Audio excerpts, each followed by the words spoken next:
everyone, welcome to the Candle Factory where all the magic happens. I'm Lena with BCom Candle Co. and we bring you organic luxury wood wick candles in reusable vessels.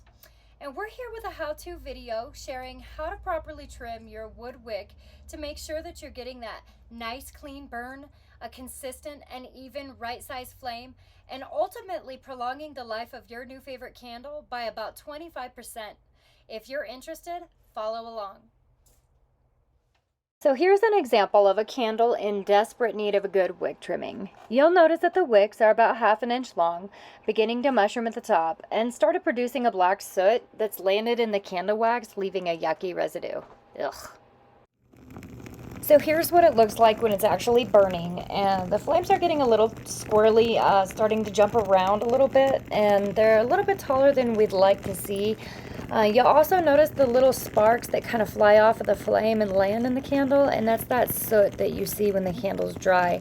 So here's a few options for trimming these wicks. Starting off with my preferred method using the wick trimmer. It's specifically designed to get into all sorts of shaped and size vessels and trim your wick to the appropriate 1/4 inch length. You can purchase them from just about anywhere, or you can follow along with BCom Candle as we do our monthly wick trimmer giveaway and you can get yours for free. Then we have the traditional finger pinch method where we use our index finger and thumb to go ahead and pinch off the end of the mushrooming wick. The only downside to this method is the black soot that gets unavoidably stuck to your fingertips, but no big deal as long as you just wash it off with regular soap and water. And lastly, you can always use the traditional scissor method to trim your wick.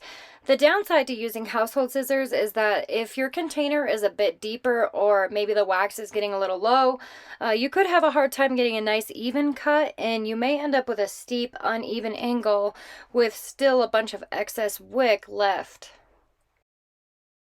So whichever method you use to trim your wick, it's most important that you are. While your candle will adequately burn without its wick being trimmed, there are indeed plenty of reasons to take an extra minute before lighting your candle each time to trim the wick. Like we mentioned earlier, trimming your wick can prolong the life of your candle by about 25%, and you're going to reduce or nearly eliminate the soot and debris buildup that collects in the wax. And most importantly, you're ensuring a more controlled flame. Leaving your wick long and untrimmed will result in a large flame because the wick draws up to the melted wax as fuel to be burned, so the longer the wick, the more fuel the flame has. And lastly, and arguably one of the most important things about a candle, is that if your wick is too long, you're not going to achieve the same fragrance performance or scent throw that you typically would, because too much of the melted wax is being used up too quickly, preventing the fragrance from having an opportunity to evaporate and fill the room. So less melted wax equals less fragrance throw, which can be unfortunate when we're dealing with high-end luxury candles. But no matter how quality the candle, proper care is still required to achieve its best performance. I really hope this video was informational and helpful. If it was, please like and subscribe and follow us for our next set of tips and tricks from BCom Candle Co. Thanks again, guys, and have a good day.